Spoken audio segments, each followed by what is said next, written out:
Hello, hello, hello. Welcome to another episode of Ready, Set, Talk. I'm excited tonight to continue our discussion from last month on from learned helplessness to emotional intelligence. The guys that were on last week talked a lot about some great things of how we come to the place of learned helplessness, things that contributed to that factor in our lives that might have gotten us there. But tonight we want to do the part two where we talk about emotional intelligence. So you may be in a state or know someone in a state of learned helplessness, but we need to give information on how do I get to emotional intelligence? Who is responsible for my emotional intelligence? How do I make that happen? And so we're going to have discussion tonight. We're waiting on our other guest, Mr. Khalid, but we're going to start with Mr. Lapsley, who has a wealth of knowledge about emotional intelligence. So he's going to recap some of last month, and then we're going to move into the discussion. Now, this discussion, the part two, was actually thought of in reference to a comment that we received about the last show. I had someone that said to me that their family had watched the show and it created some great discussion. And from that discussion, it created the opportunity to talk to their child about basically growing up and having developing emotional intelligence. And so I thought, what great thing can we do with that? We can talk more about emotional intelligence and offer information that might help some young man, some young woman, or older man or older woman who feel like at this point in my life, I should be thinking different. I should be responding differently.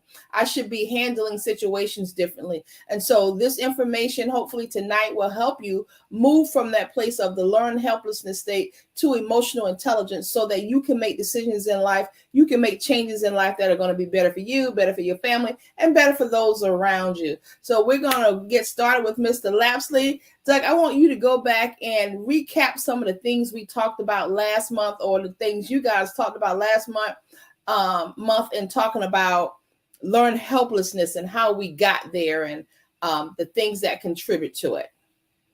Well, hello everybody, and thank you for having me on again. Just to recap, myself and Mr. Scott, we were talking about learned helplessness in the last episode, and pretty much what we identified with learned helplessness is pretty much when a person is unable to find a resolution to a difficult situation. That could be learned helplessness, or a person who has a sense of powerlessness, probably arising from a traumatic event or persistent failure to succeed. Mhm. And when we talked about those things, I used an example of a experiment, a project, to where a researching psychologist and a sociologist, he had a group of dogs, and he put the dogs, in a glass case, and in the glass case there was a button, and he gave the first group of dogs an electric shock, and the dogs jumped around, and then when the dog's nose, hit the button, the door opened, and then all of them ran out. The second group, again, they got the shock. They moved around for a little bit, then they saw the button, boom, they hit it and got out. But the last group, they didn't have a button in there, and the dogs were just getting the small electrical shocks and just getting it, and then they stopped it. Then they did the experiment again, except this time they did it in an open box, Mm. and they still had the electric shocks on the ground, but there was an open box. So the first group of dogs that actually pushed the button, when they got in the open box and they got the shock, they immediately hopped to the other side. The second group did the same thing. The last group, which was so used to the shocks, it just didn't do anything. And so that's what we mean by learned helplessness, is when you have a sense of powerlessness that arises from, just a traumatic event or just a sense of hopelessness. And some of that arises from, I'm not trying to be too scientific, but some of it also arises from what we call our stages of psychosocial development. And what is that? Our stages of psychosocial development are the stages in which we develop in the lifespan of our life. So, like in the very first, 1 to 4 stages, we learn about trust versus mistrust. That's where you're dealing with a child. a newborn child, they learn how to trust or mistrust due to that individual, primarily the mother, who is the nurturer, the caretaker, things like that. Then as they transition on to, you have identity versus role confusion. You have autonomy. You have initiative. Oh man, I got so many of them mixed up. Initiative versus autonomy. And what we mean by that is when the child is in a particular stage where they're taking the initiative to do things. But do you ever notice in those early stages, you ever seen a child in the house and they go to grab something and the parent immediately stops them? They immediately stop them. That, in a sense, if it's done so many times, the child is now enabled. Remember that example of the dogs I gave. So stopping the child, consistently stopping the child, is almost like that shock to a point to where they don't exert any initiative, or they choose not to take any initiative. So that, in a sense, is learned helplessness. I don't mean stopping them from doing something dangerous, Right. but have you ever noticed in families how they just stop the child from moving? Let's say a child pick up something, that's not even, that doesn't even cause any harm. Let's just say he picks up a spoon off a table, and the parent immediately grabs it from him. Well, instead of just immediately taking it from them, what are they going to do with it? That would be the experimental part. So when we talk about that initiative, so another example would be is, let's say if you're doing the dishes and the young child comes up to you and grabs a dish and wants to give it to you. Well, you could say, thank you very much. Guess what that child is going to do? They're going to keep giving you more dishes because their a behavior is being reinforced and they're getting that encouragement and that initiative to keep moving forward. But if you just snatch it from them, get away from this dishwasher. You know the dishwasher is dangerous. Get away from it. Then they tend not to take the initiative. Well, if you multiply that through the different stages into the industry versus inferiority stage, which is the school age stage. So now it transitions that way. If a child has a bad grade on a test, depending on the reaction of the teacher on that test, that child may feel inferior. But if it's continued to be compounded, they feel helpless. Mm-hmm. And then you transition that on into young adulthood, into earlier, a little bit of late adulthood, into a mature adulthood. Learn helplessness is that thing, that sense of powerlessness.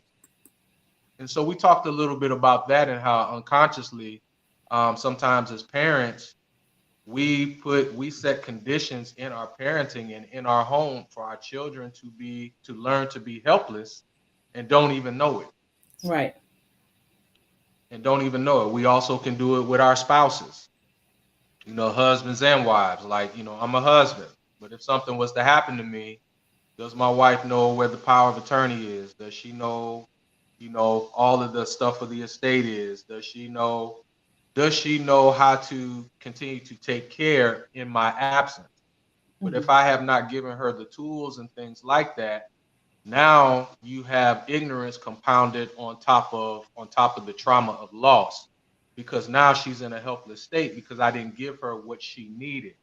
Right.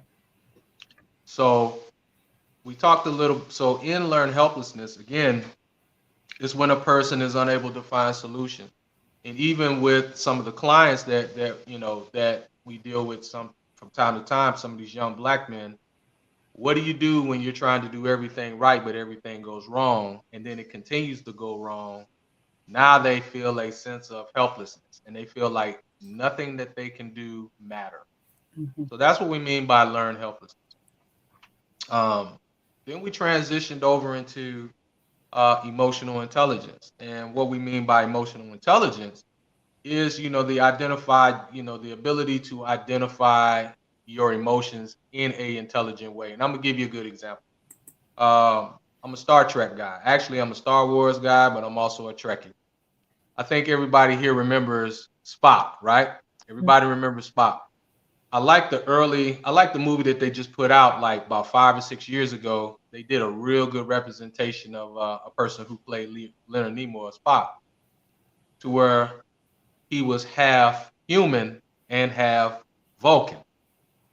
But in Star Trek, Vulcans have been taught to purge all emotion and to only use logic. But in the movie, his trigger was his mama.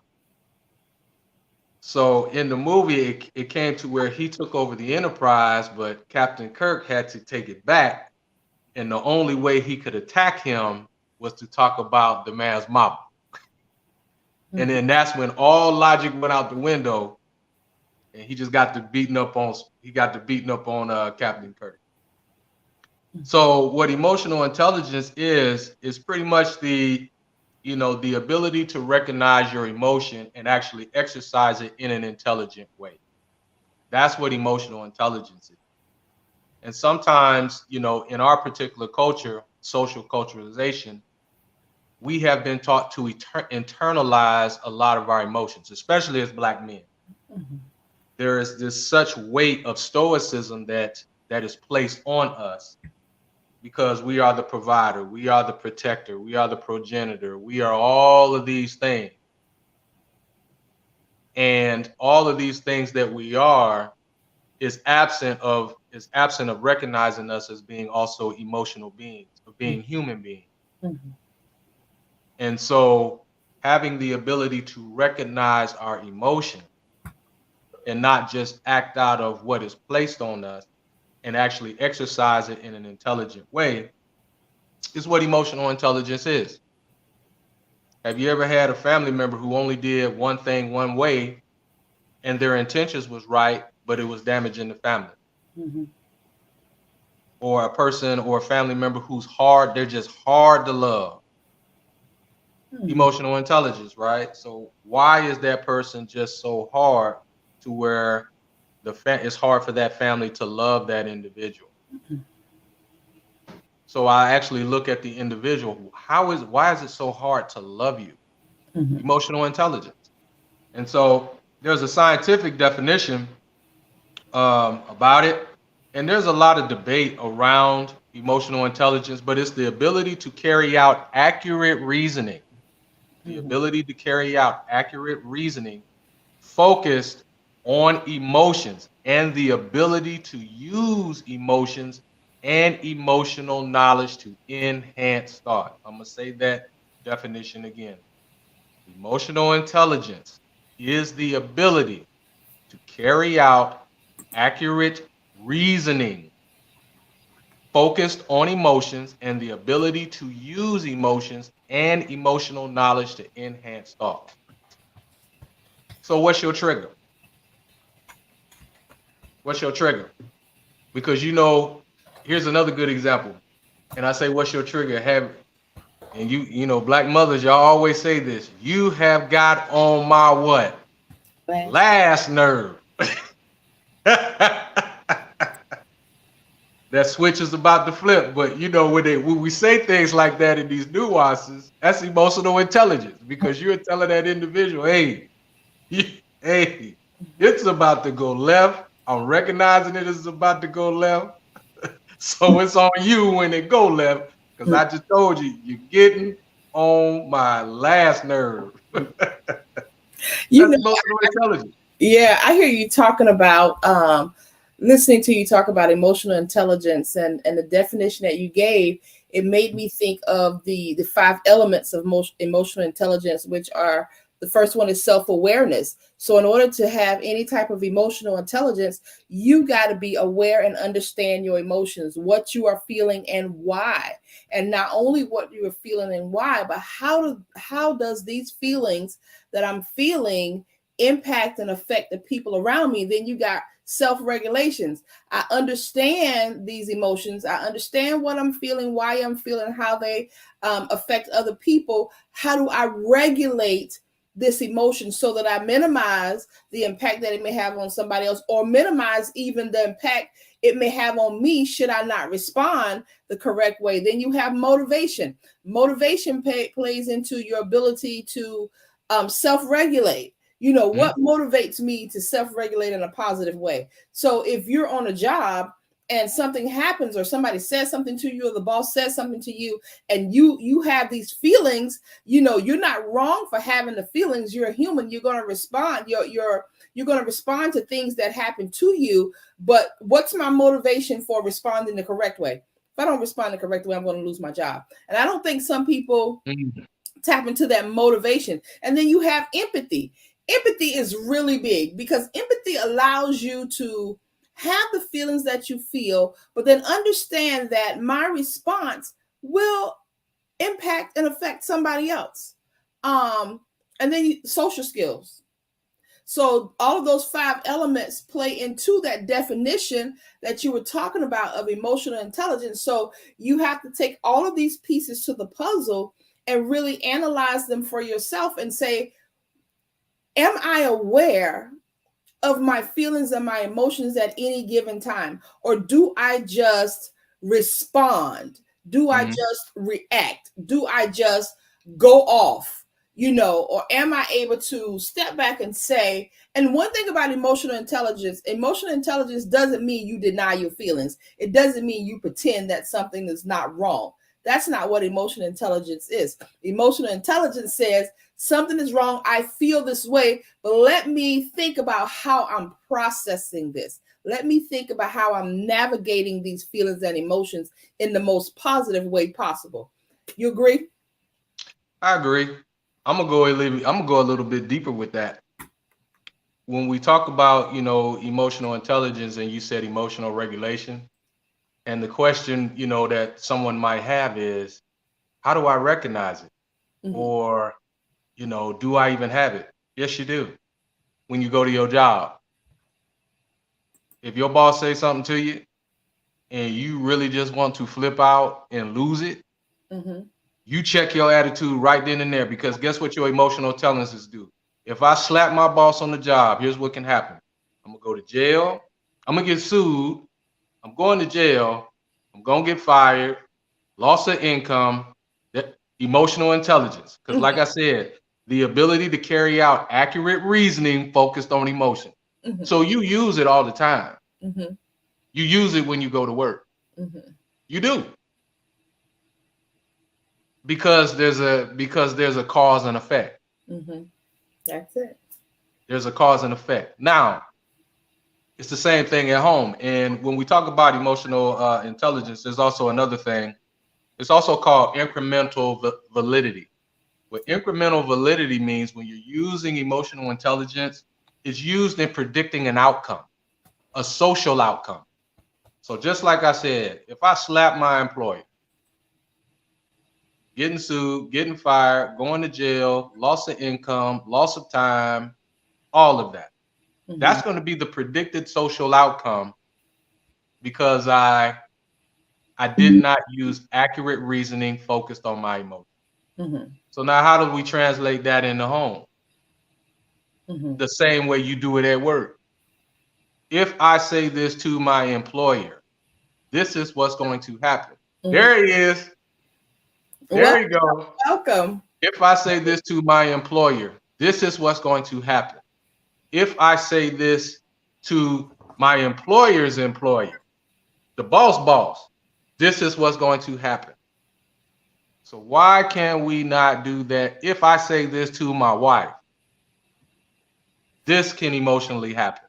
If I say this to my son, this can emotionally happen. But that goes back to the motivation piece.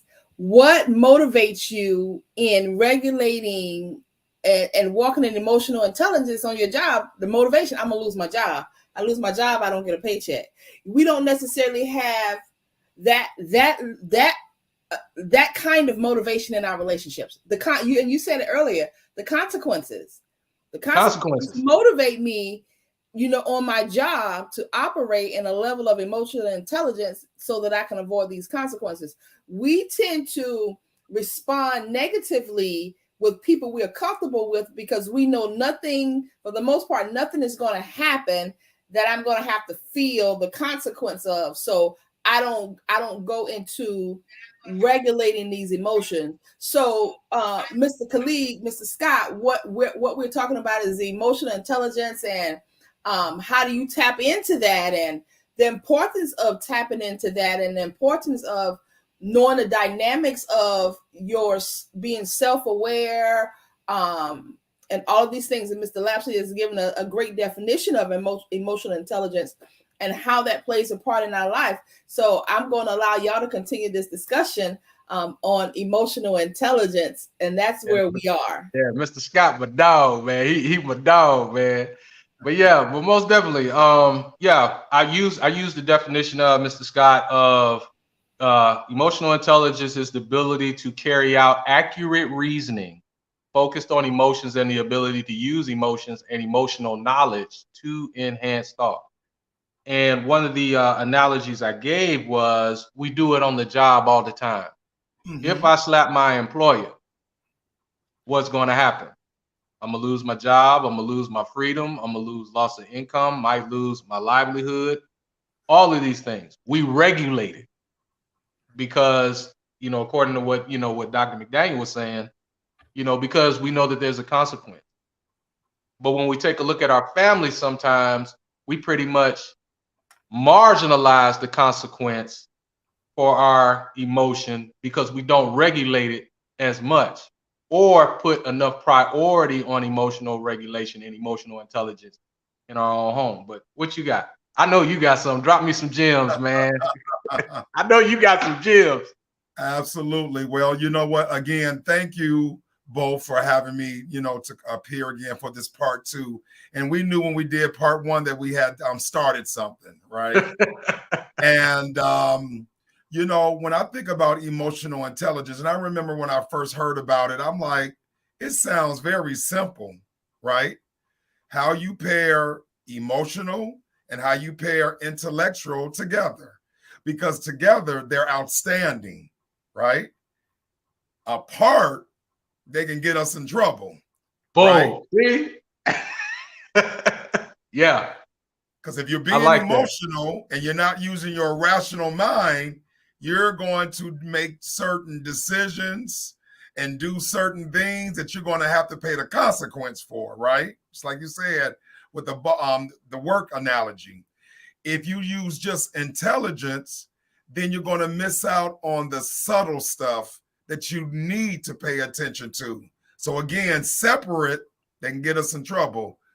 Marrying the two will always give us the best outcomes, right? Yep. That right there is phenomenal. I like when you say together it works. Separate, you got trouble. And absolutely. I think about it like this. A little bit earlier, I was talking about how us as Black men, that's a very good gem you just dropped, because it just confirms what I was talking about earlier when we talk about how Black men, how we are conditioned by social culturalization to be stoic, yes, and not be human. Right. So we are unconsciously taught, you are the provider, you are the protector, you are all of these titles, but you're not emotional. Absolutely. So absolutely. we are unconsciously trained to use intelligence more than emotion. Correct. And like you just said, together is powerful. Separate, you got trouble. Correct. And let me give another analogy. So let's say we go by gender roles, typical gender roles, stereotypical gender roles, where we feel like when we think about men come from a logic place, right? When we think about women come from the emotional stratosphere, right? Right. Single, wow, bring them together and they come together and they mesh well together, you got a powerful couple right there. Yep. Because the reality is we all need what? The 50-50. We need to be 50% emotional, 50% rational, logical, right? Yes. Because intertwining, they help us make good decisions, solid decisions. It makes us do things where we don't have to do the cleanup afterwards, right? Right. And when I'm working with married couples, you see it all the time.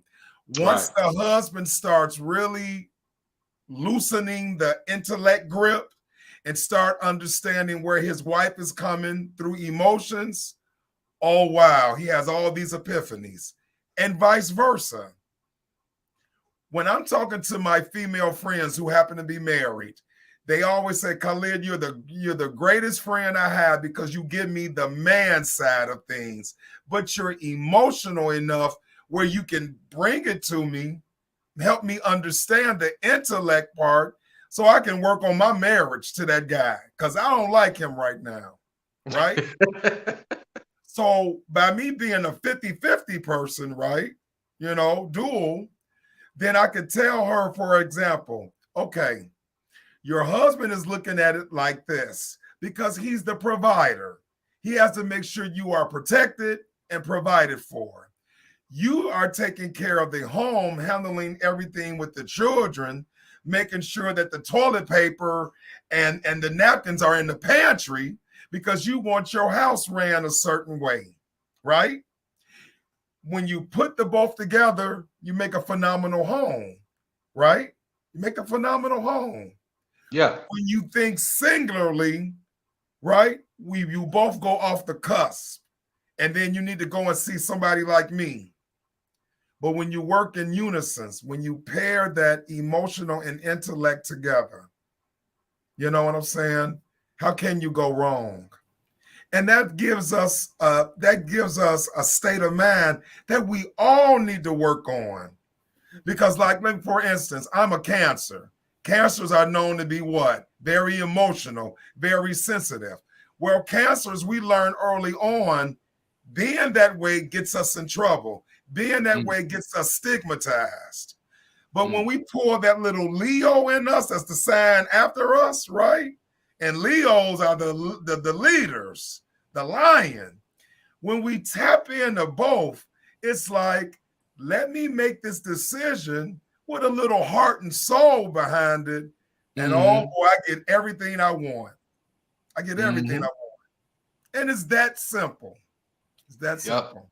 I really like the analogy you gave with the couples and how the man brings this, the woman brings this, and so we pair the two, and that's where we find the harmony in the relationship.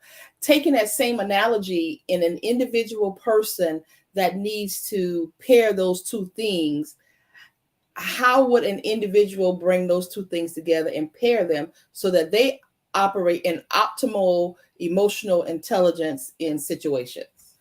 Right. You got to be open, first of all. Yes. If I'm one of those machismo men and I'm feeling like my way, I'm caveman mentality, you're going to lose. But then when you sit back and like, why am I losing? Why is this practice that I'm doing not going the way I want to? What is the definition of anxiety? I mean, insanity, right? You do the same thing, expecting a different result. But then, you know what? Let me pair this. Let me say, wow. So let's say it's a relationship. I'll give you a better example. I had a client. He was having a lot of difficulty with one of his children. And his thing was, because this is my son, I need to be hard on him. And I said, no, you need to be the complete opposite. He's used to your stern and your firmness, right? Give him something different that will be like, whoa. And as simple as, hey, son, let me start this conversation off with, I really love you, man. I see you and me. So when you're being stubborn, I know you get it from me. But you know what? My stubbornness never got me anywhere. It's when I opened up and was more flexible and fair-minded, it's when I got everything I wanted. That client came back to me the next day and was like, Khalid, I had the best conversation with my son in 18 years, all because I just changed the presentation. So he let the emotions that he had in him already just come out, and it benefited him. And he got his son to do exactly what he wanted him to do. It's that easy. It's that easy. Yes, it is. And some people try to make it like it's quantum physics, and it's not. No, not at all. Here's the thing. Sometimes you just got to ask the question, how do we do that? Here's a good thing that you can do. If you're struggling with emotional intelligence, have the conversation. here's a good thing. It's called Talking Point. You can go on Amazon and get them. They got talking points for couples. They got talking points for Christians. They got talking points for families. They got talking points for parents. There it is. That's a good tool to use. I use it to this day. And I've been married 26 years. Wow. I use it. Wow. I still use it. And they're just good table conversations for families. Like, and I'm just, yeah. Like, here's a good question. Are you mentally or physically tougher? That's a good question to ask your mate or to ask your kids. You know, if you could master one instrument, what would it be? Do you know? You know, so you are gauging the people that you love. And that in itself creates awareness for emotional intelligence. You're like, man, I remember I had some clients, right, married, and they were just trying to really relearn each other after so long, because some of these married couples, they've been fighting the fight together for so long. They forgot how to love each other, but they knew how to lock arm in arm to fight the battles of the world as husband and wife, but didn't know how to connect to each other as husband and wife. Does that make sense? Yes, sir. And then they ended up fighting each other because they already conquered the fight, but now there's no more fight because they're so used to fighting. So we did some talking points. It was one of the things we did. We did talking points. And one of the questions I asked, I said, if you were able to do one illegal thing and get away with it, what would it be? And it was one of the red card questions. Right. The wife said, I'd rob a bank. The husband said, you what? He was like, yeah. I said, what type of bank? She was like, if I'm gonna do it, baby, I'm gonna do it big. I want Fort Knox. And he just, his eyes and his mouth just like, yo, you would rob a bank? And she was like, yeah, if I could get away with it. And just like that, it was a whole different conversation. And then I asked him the question, what would you do? He's like, man, I don't know. He was like, I know I ain't trying to rob Fort Knox, but he had said something different, and it just sparked the conversation but they never knew that about each other. And so emotional intelligence, I mean, it completely flipped. So the ability to carry out accurate reasoning focused on emotion. We do it all the time when we fight the battles of the world, but we do it very terribly when we're dealing with our loved one. Yes. I think what I've heard both of you say in the analogies that you gave is that when it comes to emotional intelligence outside of our environment, our safe space, we don't need the permission as much as we need with people we love. With people we love, we need permission and safety to be emotionally intelligent, because just that word emotional, it's almost like emotion. The word emotional is almost like the word mental health. It has a stigma that if you're emotional, you're weak, or you can't cry, you shouldn't have these feelings. And people, if you feel a certain way, you have somebody, why you feel like that? You shouldn't feel like that. As if, I'm whatever this thing is in me, I'm wrong because it came up, but then I know I can't control it. So I spend this time fighting, trying to push it down, and further creating other emotions like anger and frustration, and all of the negative things that will cause me to respond negatively. So understanding that, when you want somebody to move in emotional intelligence, you got to create safe space and give them permission to be emotional when they need to. Yes. Find that space. And you know who we do it the best with? Babies. We exercise emotional intelligence our best with babies. Yes. The baby can cry, can scream, and you will exhaust every mental faculty to figure it out, what is happening to that individual emotionally. Especially fathers with daughters, because we got daughters, bro. So we right there. We got daughters. We got daughters, so we know how that go. We can just look at them and be like, baby, what's wrong? that what's wrong, sweetheart? That's Especially right. because they daddy's babies too. Baby, what's wrong? What's wrong? That's And right. she be That's like, right. nothing. You be like, nothing, Dad. I'm like, I can just tell how your eyes blink, something wrong. So as Absolutely. men, we can do it. Yeah. As men, we can do it. But when Right. it comes to father and son, it's a little bit more stoic. But the Right. process is still simple. Hey, son, man, how you doing today? How you doing today, brother? Hey, or like this, when you need to talk, come talk to me, man.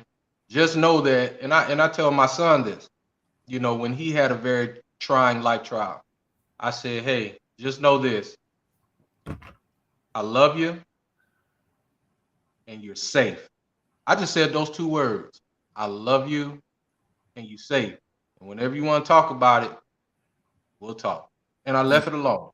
Yes. Yes. And I was just sitting there watching TV one time. He was like, hey, Dad, here's a YouTube video. Hey, watch this YouTube video with me. He just sent me a YouTube video. Now we text YouTube videos and we still in the same house. Yeah. But yet we're sharing stuff. You get what I'm saying? Emotional intelligence. So Absolutely. having those talking points. And like you say, sometimes as parents, we have to be the best social worker with our children. Absolutely. How are you doing? The who, what, when, where, and why. Right. Well, as black men, see, there's nothing wrong with the competent black man who knows how to exercise emotional intelligence. Because people try to equate in contemporary society now, they try to, conflate a black man that has emotion with weakness. No. If a man is able to recognize his emotion, that don't make him weak. That makes him wise. Yes. Because he knows what to set him off. And he knows the conditions in which things can be staged to set him off. And I was talking a little bit earlier in reference to that, and it is called, I had it in my notes. I must have lost it, but I had it in my notes. It was called incremental validity, meaning that how we utilize our emotional intelligence can also be predictors of social outcome. Mm-hmm. Mm-hmm. Mm-hmm. They can be, I'll say it again, how we exercise our emotional intelligence can be predictors of social outcome. Give us an They can be. example for the everyday person. Give us an example of that. Okay, no problem. Come home from work, Mm-hmm. haven't got a shower yet. My wife said, hey, baby, how's your day? Man, I just got in the house. Why don't you give me a break?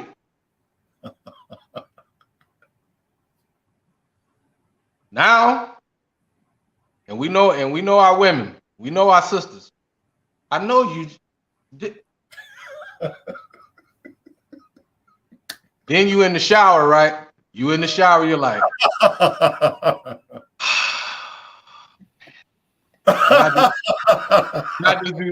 now you got to go back downstairs, and she's like, and they got that. You see Dr. McDaniel look, their eyes get big, like, hey, she ready to go. She ready to go. Other than, you. Other than coming in the house and you probably had a bad day fighting the forces of evil like Superman. Hey, sweetheart, I really need to talk to you about something. There's something went on. Hey, sweetheart, let me go ahead and reset real quick. Give me a good shower. Let me go ahead and wind down for a minute. And then we could go ahead and visit that. Let me go ahead and do that. Sweetheart, I really need to tell you, I got it. But I'm gonna give you my full attention. But let me go ahead and get all this dirt off of me for the day. Come back down and then we could talk about it. Right. Other than, man, I just got in the house. Man, no. Done it. It don't work. Great example. Don't work. Or this. You just got a D on that report card.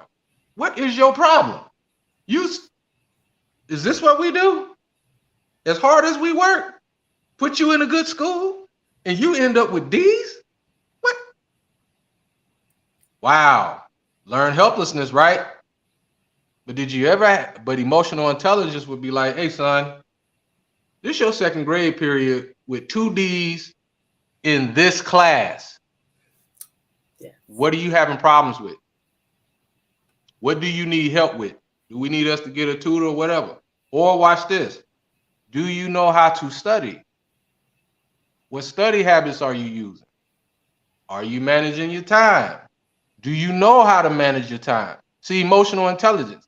Because sometimes, again, that incremental validity, there are also predictors of social outcome. How many times our parents then flipped on? Because our report cards was our lifeline. Your freedom was tied to your report card. Mm-hmm. But how many times have our parents ever asked the questions when we got a bad grade? Do you know how to study? Why are you having problems in that subject? Do you need help with that subject? What are your study habits? Mm-hmm. You get what I'm saying? Stuff like Absolutely. that. But now when we take it on a micro level, when we talk about marriage, more than just your favorite color or what do you like, what are some things that you like about me now that you didn't like about me then? Mm. Now that What are takes some some emotional intelligence to have that kind of conversation, because you got to be able to hear the difficult stuff. That right? person, that, remember I talked about that person being safe to have that Mm-hmm. conversation. And so when that person says something that you don't necessarily like, it's going to create some emotions in you. Mm-hmm. So is it safe? And do I have to be concerned about your emotional intelligence being on the low level and you're going to go off on me because, I used to like it when you did this and now I don't like it because you do this, and you thinking you the macho or the whatever, and now your ego is deflated. Right. Can you feel that and still have that intelligent conversation and say, "Ooh, that hurts, that's an ugly feeling." However, let's continue to converse about it. Let's talk about it. Let's why do you feel that way? Yeah, What that's changed? a good point. Here's a quick indicator of emotional intelligence when you are dealing with in any relationship with your kids or your spouse or your family friend, girlfriend. When you are having a conversation and they get defensive, they're not safe. Mm-hmm. Because when you get defensive, Mm-hmm. there is a boundary that has been crossed that has caused them to be defensive. Mm-hmm. They're not safe. That don't mean you're threatening their life or anything, but there's something you said that got me on the defense Mm-hmm. Where I to where feel now I feel like I have to protect myself. right, Mhm. right. Mhm. Emotional intelligence. Hey, Yes. you know, but emotional intelligence would also dictate. I didn't like what you said. What did you mean when you said 1, 2, 3, 4, 5, 6, 7, 8? Mm-hmm. And then you having that constructive dialogue rather than the blow up because you got on the defense. Well, what you being all defensive for? Because I was very bad at it with my wife. Because my wife wouldn't talk. She don't talk. When she upset, she will not talk. And I'm the guy that's, nah, we're gonna talk about, nah, we're gonna handle this. No. But now, years later, I just know to keep my mouth shut. Because I know she'll talk Mm-hmm. when Yeah. she's ready to. And then when we had that conversation, was there something I said that offended you? Mm-hmm. Right. And Right. and what was it? But back in the day, I'd be like, you just took it the wrong way. You da da da da da da da da da da da. Mm-hmm. Like, no, emotional intelligence, that ability to recognize. Right. You Doug, I know. want to and Doc, I want to bring up a point that I really want to, the audience to know that some hope is here. I counsel, other than married couples, I'm counseling all men, African Same American, here. and a couple of Asian men. And the stigma about men participating in therapy. It wasn't happening, but like I said last time, part one, the pandemic did something to all of us, Mm-hmm. right? Yes. Did something to all of us. And I see this trend, and I'm glad it's a trend happening, that men are saying, you know what? I don't have it together. Mm-hmm. I don't have this together. I need to sit in front of somebody and get this together, right? Can do everything else, but everything ain't going the way I need it to. And when I'm sitting there doing my sessions, even when I'm talking to my buddies, when they come over to the house, because when you do our work, you have therapists on your forehead. Mm-hmm. So everybody comes over for free sessions, right? And the best conversations I have with men is when they say, let the intellect take a back seat Mm-hmm. and let me address the emotion part, Mm-hmm. right? In my sessions, these men are working hard to be 50-50. So I'm saying this to say there's hope, because Oh yeah. once men understand the importance of being 50-50 and intellectual and emotionally driven, oh my God. And then and then the thing is with women, they always working on improvement, always working on it. Imagine the day when we all are 50-50. We're going to get along so well, but it's coming, it's on the horizon. And I just Right. wanted to give that hope out. Right. And I'm gonna release some of our brothers too on top of what you're saying. Yeah. When I'm talking with male clients and friends, I always ask this question, especially with our black men. Who told you that the world is on your shoulder? Mm. Who taught you that? Because it's not. But you've been led to believe that it is. Yeah. We all got a part to play. But the world is not on your shoulders. One man can't hold it up by himself.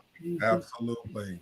And I'll even go spiritual. Even Jesus needed help carrying the cross because he was beat down so bad. Mm-hmm. Absolutely. So who told you the world's on your shoulder?